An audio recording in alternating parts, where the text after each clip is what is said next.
High বন্ধুরা, তোমরা সবাই কেমন আছো? তোমাদের কাছে কিছু শেয়ার করি।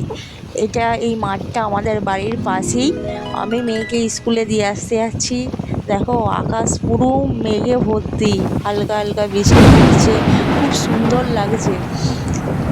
এই মাঠেও দেখো কত মানুষ পাট কাটছে।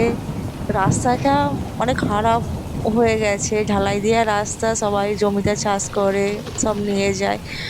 রাস্তাটা অবস্থা খুবই খারাপ।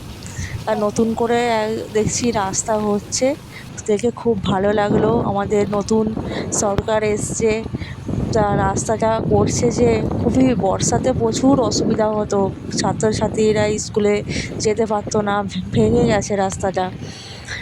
এইখানটার রাস্তাটার অবস্থা খুবই খারাপ। তা ওদিকে রাস্তাটা হচ্ছে, ভিডিওটা তোমাদের পরের ভিডিওতে আমি দেখাবো। তা খুবই ভালো লাগছে রাস্তাটা হয়ে। দেখো পুরো জমিটায় জলে ভর্তি হয়ে গেছে, পুকুর হয়ে গেছে। এই রাস্তা দিয়ে মেয়েকে স্কুলে নিয়ে আসি। তা আমার যদি ভিডিও ভালো লাগে সাবস্ক্রাইব করে পাশে থাকবে। তোমরা কোথা থেকে আমার ভিডিওটা দেখছো কমেন্ট করে জানাবে। ভালো থেকো।